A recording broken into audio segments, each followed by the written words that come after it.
काय मंडळी, तुमचे पण मुलं जर दुकानावर सतत कुरकुऱ्यासाठी पळत असतील तर त्यांना अशा कुरकुरीत पापड्या एकदा नक्की बनवून द्या. त्यामुळे हा व्हिडिओ सेव्ह आणि शेअर नक्की करा.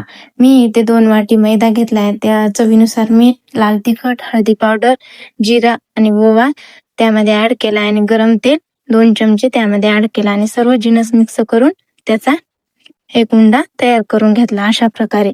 नंतर तो 10 मिनिटासाठी रेस्ट करायला ठेवायचा. 10 मिनिटानंतर त्याची अशी एक गोळा बनवून त्याचा एक चपाती अशी लाटून घ्यायची आणि हवे तशा आकाराच्या पापड्या बनवून घ्यायच्या. नंतर गॅसवर कढई ठेवून तेल गरम झाल्यानंतर त्यामध्ये एक एक पापड्या सोडायच्या आणि मीडियम गॅसवर खरपूस सोनेरी रंग येईपर्यंत तळून घ्यायच्या अशा प्रकारे.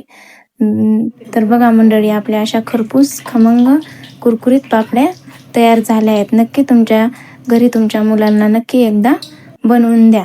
व्हिडिओ आवडला असेल तर व्हिडिओला लाईक करायला अजिबात विसरू नका आणि चॅनलला नक्की सबस्क्राईब करा. धन्यवाद.